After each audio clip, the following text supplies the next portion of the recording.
نحمده ونصلي على رسوله الكريم أما بعد فأعوذ بالله من الشيطان الرجيم بسم الله الرحمن الرحيم فاعلم أنه لا إله إلا الله.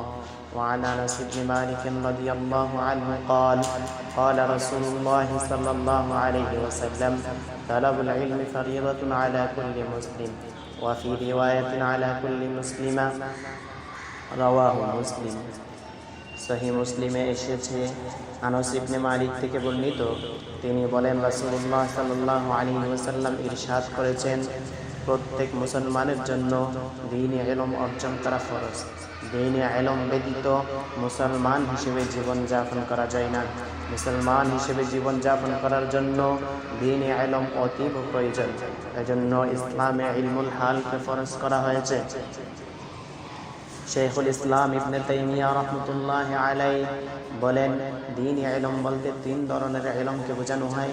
আল্লাহ তাআলা সম্পর্কিত ইলম, তার আসমা ও সিফাতের ইলম, অতীত বর্তমান ভবিষ্যতের যে সমস্ত সংবাদ আল্লাহ তাআলা আমাদেরকে জানিয়েছেন তার ইলম, আল্লাহ তাআলার আদেশ নিষেধের ইলম, অন্তরের আমল এবং অঙ্গ প্রত্যঙ্গের আমল সম্পর্কিত ইলম।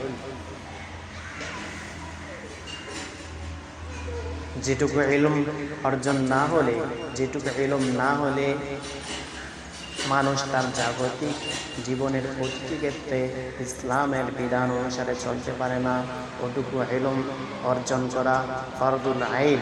হাজির জন্য হজ সম্পর্কিত ইলম, ব্যবসায়ীর জন্য ব্যবসা সম্পর্কিত ইলম, শিক্ষকের জন্য শিক্ষকতা সম্পর্কিত ইলম, ছাত্রের জন্য ছাত্র সম্পর্কিত ইলম অর্জন করা ফরদুল আইন। এভাবে সকলকে তার সংশ্লিষ্ট দ্বীনি বিষয়ে জ্ঞান অর্জন করতে হবে। তবে দ্বীনের মৌলিক ও শাশ্বত বিষয়ে বিস্তৃত জ্ঞান অর্জন করা ফরদুল কিফায়া। আফসোস, আজকে অনেক মুসলিম পরিবার আছে যারা তাদের সন্তানদেরকে কোনো ধরনের দ্বীনি জ্ঞান অর্জনের ব্যবস্থা করে দেয় না।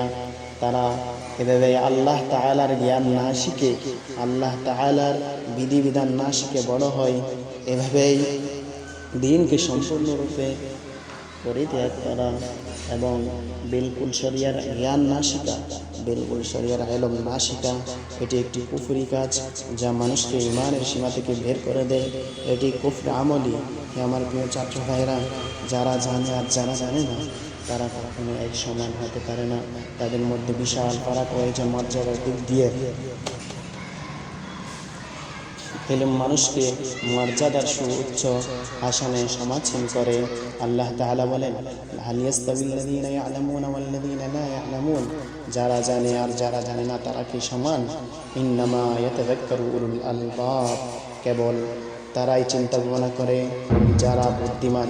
সাফওয়ান ইবনে আসাল থেকে বর্ণিত, তিনি বলেন, আমি নবী করিম সাল্লাল্লাহু আলাইহি ওয়াসাল্লামের নিকট আসলাম এবং তখন নবী করিম সাল্লাল্লাহু আলাইহি ওয়াসাল্লাম মসজিদ নববীতে চাদর আবৃত অবস্থায় বসেছিলেন। আমি এসে বললাম, ইয়া রাসূলুল্লাহ, আমি ইলম অর্জন করতে এসেছি। তখন রাসূলুল্লাহ সাল্লাল্লাহু আলাইহি ওয়াসাল্লাম বললেন, স্বাগতম হে তালিবুল ইলম।